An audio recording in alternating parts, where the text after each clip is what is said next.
आज हम बात करने वाले हैं पीवीआर के लॉन्ग टर्म की। एक महीने पहले हमने पीवीआर की एनालिसिस शेयर की थी। पीवीआर ने एक ब्रेकआउट दिया था, 1490 का लेवल था, उसके ऊपर एक ब्रेकआउट दिया था। बट हमने यहाँ पे बोला था कि आप यहाँ पे बाय मत करो, क्योंकि यहाँ पे एक पुल बैक आएगा। वो पुल बैक आपको इस फॉर्म में करेक्टिव स्ट्रक्चर मिलेगा, और इससे क्या होगा, आपका रिस्क जो है वो कम हो जाएगा, और रिवॉर्ड आपका उतना ही रहेगा। फिर हमने ये भी बोला था कि इसके बाद आपको एक मूव मिलेगा जो फिर से एक स्टॉप को क्लियर कर देगा। ये बात की थी हमने एक महीने पहले। तो ये था long term view of PVR. अगर आप देखें इस पे, यहाँ पे जो ये ब्रेकआउट आया था, इसके बाद प्राइस ने रिवर्स कर लिया, और ये बहुत ही डीप पुल बैक था। नवरदलेस यहाँ पे रिस्क आप देख सकते हैं, जो रिस्क यहाँ पे ब्रेकआउट के टाइम पे था, वही रिस्क यहाँ पे जो ये वाइट कैंडल आई उसके बाद भी आपका जो रिस्क था वो यही था। पर यहाँ से आप फिर से देख सकते हैं ये जो लेवल है उसके ऊपर प्राइस चली गई है। तो आज हम बात करेंगे पहले आगे क्या पॉसिबिलिटीज है, यहाँ पे हमने क्यों सजेस्ट किया था कि आप वेट करिए, ये सारी बातें करेंगे। तो लेट्स गेट स्टार्टेड। पहले हम डेली चार्ट पे आ जाते हैं। डेली चार्ट में अगर आप देखें, यहाँ से हमने पहले के जो वीडियोस बनाए थे उसमें हमने ये भी बोला था कि पीवीआर में एक अच्छा पुल बैक आने वाला है। प्राइस एक डिमांड जोन में आ चुका है, तो यहाँ पे एक अच्छा पुल बैक आएगा, और यहाँ से हमने सजेस्ट किया था बाई करने के लिए। और यहाँ से आप देख सकते हैं एक बहुत ही अच्छा मूव इसमें आया है।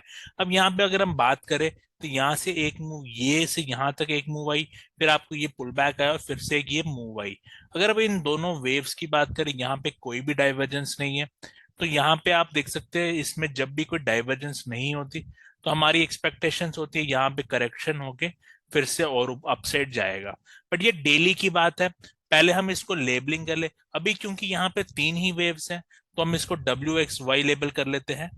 और अगर इसमें हमें और अपमूव मिला तो हम इसको 1 2 3 4 5 कर लेंगे। बट एज ऑफ नाउ हम इसको WX और वाई कर लेते हैं। अब हम बात करते हैं ये जो W जहां पे ये ब्रेकआउट आया था, उसके बाद हमने ये रिवर्सल क्यों एक्सपेक्ट किया था। तो 4 आवर्स में हम आ जाते हैं। यहाँ पे अगर आप देखें कि यहाँ पे मैकडी में एक डाइवर्जेंस है, और जब भी एक डाइवर्जेंस चार्ट में होता है तो एक पुल बैक रिवर्सल स्टॉक में आता है। और यही रीजन था, ये रिवर्सल आया। ये W अगर आपको लेबल करना हो, जो W का अगर हम इंटरनल लेबलिंग करनी हो, तो हम इसको करेंगे A, B और C। इसको एक बार मैं फिर से इसको लेबलिंग कर लेता हूँ। यहाँ पे हमारी वेव थी A, ये हमारी B और ये C। अब ये जो ABC है ये W का इंटरनल है, क्योंकि ये छोटे टाइम फ्रेम की है, इसको हम कर देंगे माइनर। और इसका मैं कलर भी चेंज कर देता हूँ, इसको मैं पिंक कर देता हूँ। और यहाँ पे अब आपको समझ आ रहा है, क्योंकि सी वेव होती है लास्ट वेव, और क्योंकि यहाँ एक डाइवर्जेंस है, यहाँ पे हम एक पुल बैक एक्सपेक्ट कर रहे थे। अब ये पुल बैक समझ लीजिए, यहाँ पे जो ये आया, इसमें इसमें भी आपको जो ये बुलिश कैंडल की एंट्री है, या जो जो भी आपने मतलब रिस्क आपका जो ये हो गया था, इसके बाद अब क्या है, अब ये जो ये वेव है ये एक फ्रेश वेव है।